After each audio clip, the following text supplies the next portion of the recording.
भारत की अर्थव्यवस्था के लिए यह समय सोचने समझने का है। जीडीपी विकास दर जुलाई सितंबर 2024 तिमाही में 5.4% पर आ गई है, जो पिछले 2 सालों में सबसे कम है। ऐसा लगता है मानो देश की आर्थिक गाड़ी थोड़ी धीमी हो गई है।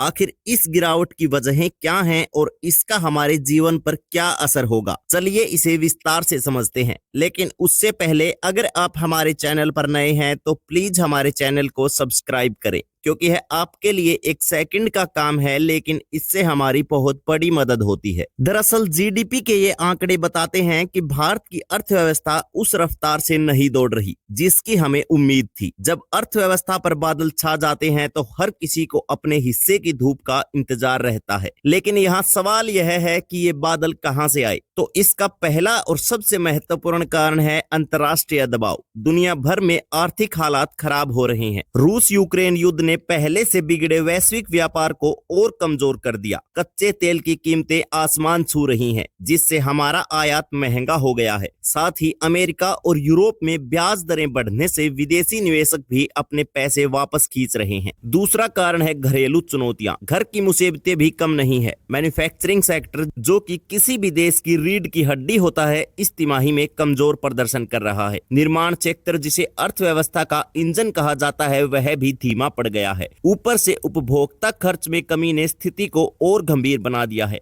कहावत है, जो बोओगे वही काटोगे, और यहाँ निवेश की कमी का असर हमें विकास दर पर दिख रहा है। तीसरा कारण है सेक्टरल प्रदर्शन। जब हम सेक्टर वार प्रदर्शन देखते हैं तो कृषि क्षेत्र पर नजर डालते ही लगता है जैसे बारिश के अभाव में फसलें मुरझा गई हों। वहीं सर्विस सेक्टर ने कुछ हद तक स्थिति को संभाला है, लेकिन वह भी जीडीपी को पटरी पर लाने में नाकाम रहा। अब सवाल उठता है कि इस स्थिति से बाहर निकलने के लिए क्या किया जाए। सरकार और रिजर्व बैंक के लिए यह समय है मिले सुर मेरा तुम्हारा की नीति अपनाने का। नीतिगत फैसलों में तेजी लानी होगी ताकि बाजार में नकदी का प्रवाह बढ़े और लोगों की क्रय शक्ति में सुधार हो। और इस गिरावट का सीधा असर नौकरी, महंगाई और निवेश पर पड़ेगा। उदाहरण के तौर पर कई नौकरियों की रफ्तार धीमी हो सकती है और महंगाई के कारण आम आदमी का बजट बिगड़ सकता है। कह सकते हैं कि जब तक नाविक की समझ नहीं होगी तब तक नाव मझधार में फंसी रहेगी। तो दोस्तों, जीडीपी के ये आंकड़े हमें सोचने पर मजबूर करते हैं। क्या यह मंदी सिर्फ एक अस्थायी झटका है या यह लंबे समय तक जारी रहने वाला संकट बन सकता है?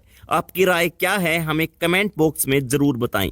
और ऐसी ही आर्थिक खबरों और गहरी जानकारी के लिए हमारे चैनल नेशन हर्ट को सब्सक्राइब करना न भूलें। जय हिंद, जय भारत, धन्यवाद।